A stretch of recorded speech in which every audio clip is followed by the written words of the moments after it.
So, this is Esther, and this is the fabulous place that she lives, looking out over the Severn Vale. What a view! And there is Bamba, who has arrived here fairly recently and has these two sheep for, there's 3 sheep, aren't there, for company? 5 altogether. Five Yeah. altogether. So Esther, would you like to say a little bit about her as we wander over? Oh, well, we've had Bamba for about 3 weeks, and I've noticed the past 2 weeks that she doesn't want to have a head collar put on. If I go near her, she turns away, so it's become a bit of an issue to catch her. But I can approach her without a head collar and a lead rope, but not with the head collar lead rope in my hand. Okay, So and you were telling me just a moment ago about how they used to. Yeah, what I was told, because she has been, as they say, cheeky and done this in the past, they told me to hide just a lead rope behind my back and then approach her and just put the lead rope over her neck and lead her in that way. That's what I've been told. Okay. I should do. So let's see what our start point is here. Just do what you normally do.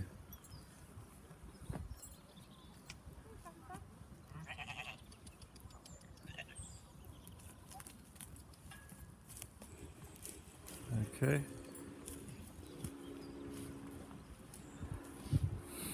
Well, that's a definite reaction, isn't it?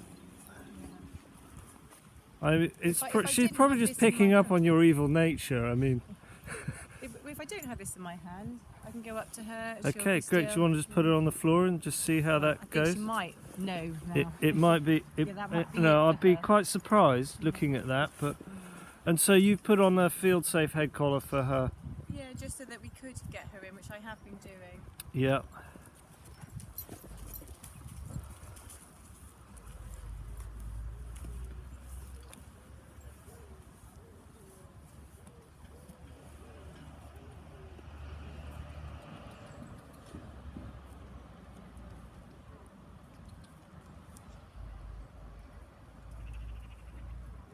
Yeah.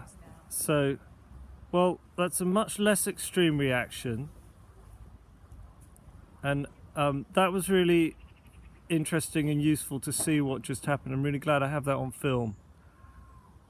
You walking away and her turning her head towards you, and we need to get that to be much more I think if you're a little more conscious about it and a little bit, shall we say, disciplined, so that you've got a habit and she's got a habit, if you like, a sort of ritual, then it won't matter if she thinks about turning away, if you're able to then get her to come towards you and come right up to you.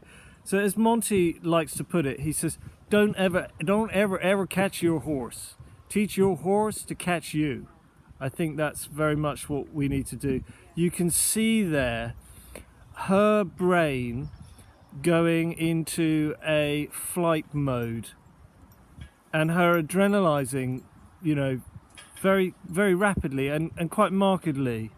I kind of wish I'd been standing 30 yards away so we could see just how much she ran away from you. The amount that she ran away was excessive compared to the stimulus of you being, you were approaching quietly and softly.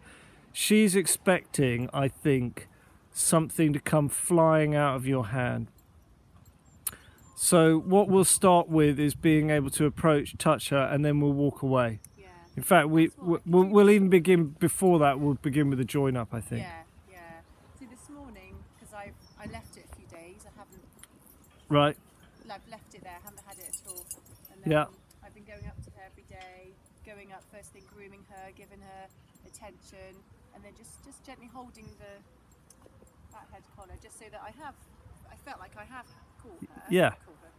And then walking her around her, bringing her in here, putting her back out, but leaving her with the sheep in a positive way. Yeah, so I've done that the past few days, and it has been an issue. She hasn't run away from me at all. And I feel like I'm undoing all what I've done, because now I'm showing her the head collar. Will she then start going away from me? That's what I worry about. I worry she'll then transfer the fear of the head collar onto me approaching her, and she'll suddenly start turning away from me. That's what I worry about. Well, put it this way. I think I said to you on the phone last night. You know, you said you don't want it to get any worse. No, exactly. Which is, absolutely. It's not terrible right now, but it could be. Yeah. That could get Yeah. much worse really quickly. And then I feel like I won't know how to. Yeah. So great. What an excellent little place in which to work. This is just right. Such a good sized school to be doing what we're looking to do here. And I'm going to start with a join up, and then do some advance and retreat. You know, touch and walk away. And what I'd like to get to is that you and I can march up, put a head collar on, and walk away. Yeah. That would just be brilliant. And we'll do that in, you know, we'll perhaps film a little bit of how we're doing that, so that this can be a little sort of small how-to film, and then you can keep that. Well, I'll that'd be keep. really useful. Yeah, and someone else will find it useful somewhere, you know, on the other side of the world, maybe. Yeah, because I've watched all this on the internet, and but I would look for a conflict doing it myself, because I don't know. Right. I don't want to do anything wrong. So, don't worry so much, eh? It'll all be fine. But I'll give you some coaching, and what I really notice is it's one thing to see work, and it's really a different thing to learn how to do that work. And the best way to learn how to do that work is human to human, with first you pretending to be the horse and me doing the actions, and then me pretending to be the horse and you doing the actions, so that when you next approach her, you have kind of embedded in your sort of muscles a habitual. You don't have to think through, now hang on, if she does this, what do I have to? It's just you're bam right there. Sorry, that wasn't supposed to be a pun, her name being Bamba. Okay, great. Well, I'll stop and we'll do some filming later on.